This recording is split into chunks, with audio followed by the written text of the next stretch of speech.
கதவை திறக்க சொல்லும்போது கதவை திறந்து பார்க்கும்போது 2 பேர் உள்ளே இருக்காங்க. ஜுமான் வந்து வண்டியை அந்த கதவை கண்டெய்னருடைய கதவை அவர் தான் திறக்க முடியும், அவர் தான் திறந்து தராரு. திறக்கும் போது உள்ளேருந்து ஒரு ப்ளூ கலர் பேக்கோட இறங்கி குதிக்கிறான். குதிச்சு ஓடுறான். ஜுமான் நீ ஓடு அப்படிங்கிற மாதிரி அவனுக்கு சொன்னோடனே அவன் வேகமாக ஓடுறான். நம்ம இன்ஸ்பெக்டர் பக்கத்தில் இருந்தவரை ஒரு சின்ன ஒரு கொண்டி மாதிரி ஒரு வெப்பனை வச்சு கிழிச்சிட்டு அவரை தள்ளி விட்டுட்டு ஜுமான் பின்னாடி ஃபாலோ பண்ணுறாங்க. எஸ்ஐ இதை பார்த்துட்டு எஸ்ஐ கூட இருந்தவர் போகிறாரு. அதுக்கப்புறமா இன்ஸ்பெக்டரும் ஃபாலோ பண்ணி போகிறாங்க. அந்த தோப்புக்காடு கீழே பார்த்தீங்கன்னா துரத்திட்டு போகும்போது ஒரு ஓடை மாதிரி போகுது. அந்த ஓடையில் இறங்கி அந்த ஃபஸ்ட்டு போகிற அசருதீன் அப்படிங்கிறது ஃபஸ்ட்டு ஓடிடுறாரு. அவர் பணப்பையோடு ஓடுறாரு. ஜுமான் போனவர் வலிக்கு விழுந்துடுறாரு. அதை வந்து நம்ம எஸ்ஐ செக்யூர் பண்ண போகிறாரு. எஸ்ஐ வந்து அவன் அட்டாக் பண்ணிவிட்டு எஸ்ஐ தடுமாறி கீழே விழுந்துறாரு. விழுந்த உடனே ஜுமான் வந்து மீண்டும் அவரை வந்து அசால்ட் பண்ண போகும்போது இன்ஸ்பெக்டர் வந்து பின்னாடி ஃபாலோ பண்ணிட்டு வந்தவர் ஜுமானை சுட வேண்டியதாகிடுச்சு. அதனால் அவர் சுட்டுறாரு. அதை தொடர்ந்து வந்து முன்னாடி போயிட்டு இருந்தவன் இது சவுண்டு கேட்டு திரும்பி பார்க்கும்போது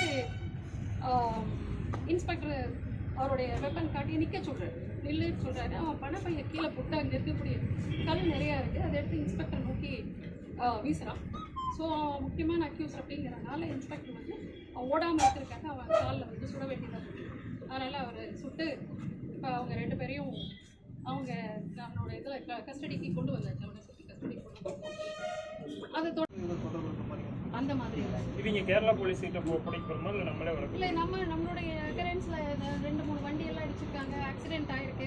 இது இன்வெஸ்டிகேஷனில் தான் இதெல்லாம் நம்மளுடைய ப்ரிலிமினரி இன்வெஸ்டிகேஷன் முடிச்சுட்டு தான் அதுக்கப்புறம் அவங்களுடைய இன்வெஸ்டிகேஷன் சொல்லுவாங்க. ஜுவல்ஸ் கிடையாது, ஒன்லி கேஷ். இவங்க அந்த பணம் அடிக்கிற ஆளுக்கு மட்டுமா ஜுவல்ஸ்? இவங்களுடைய இதே வந்து ஏடிஎம்ல இருக்கக்கூடிய பணங்கள் பர்டிகுலராக அவங்க என்ன சொல்கிறாங்க அப்படின்னா எஸ்பிஐ ஏடிஎம்ல எப்பவுமே பணம் லோட் பண்ணிட்டே இருப்பாங்க. நிறைய பணம் அங்கே தான் அதிகமாக லோட் பண்ணுவாங்க. அதனால எஸ்பிஐ ஏடிஎம் வந்து இவங்க டார்கெட் பண்றாங்க. கண்டெய்னர் லாரி, அதாவது இவங்க எப்படி பிளான் பண்றாங்கன்னா ஹரியானால இருந்து அவங்க கிளம்பி வராங்க. டெல்லியில இருந்து லோடு ஏற்றிட்டு சென்னை வராங்க. ஒரு டீம் வந்து சென்னை வராங்க. கண்டெய்னர்ல அவங்க லோட் அன்லோட் பண்றதுக்கு எந்த இடம் என்னங்கிறதெல்லாம் அப்புறம் நாங்கள் விசாரிச்சு சொல்றோம். இன்னொரு டீம் என்ன பண்றாங்கன்னா கிரேட்டா கார் எடுத்துட்டு வராங்க. அதுக்கப்புறமா 2 பேர் வந்து அவங்கள ஜாயின் பண்ணிக்கிறாங்க அவங்களோட.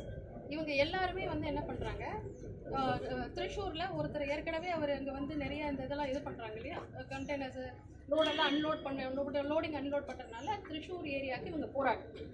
அவங்க கூகுள் மேப்பில் எங்கெங்கெல்லாம் ஏடிஎம் இருக்குதுன்னு பார்க்குறாங்க. அந்த ஏடிஎம்மை வந்து அவங்க ஐடென்டிஃபை பண்ணிவிட்டு அதை டார்கெட் பண்ணி அங்கே போகிறாங்க. அங்கே போயிட்டு இந்த கண்டெய்னர் வந்து அது மெயின் இதுலேயே இருக்குது. கண்டெய்னர் அந்த எஸ்ஓசியெல்லாம் போகிறது அங்கே ஏடிஎம் பக்கத்துலலாம் போகிறது. கிரேட்டா காரில் இவங்க போய் அங்கேருந்து கேஷை எடுத்துட்டு திருப்பி வராங்க. கிரேட்டா கார் போயிடுது, கண்டெய்னர் தனியாக தான் வருது. ஒரு குறிப்பிட்ட டிஸ்டன்ஸுக்கு அப்புறமா இவங்க என்ன பண்ணுறாங்கன்னா இந்த கிரேட்டா காரை வந்து கண்டெய்னரில் ஏற்றிட்டு எல்லாரும் ஒரே இது பண்ணுறாங்க.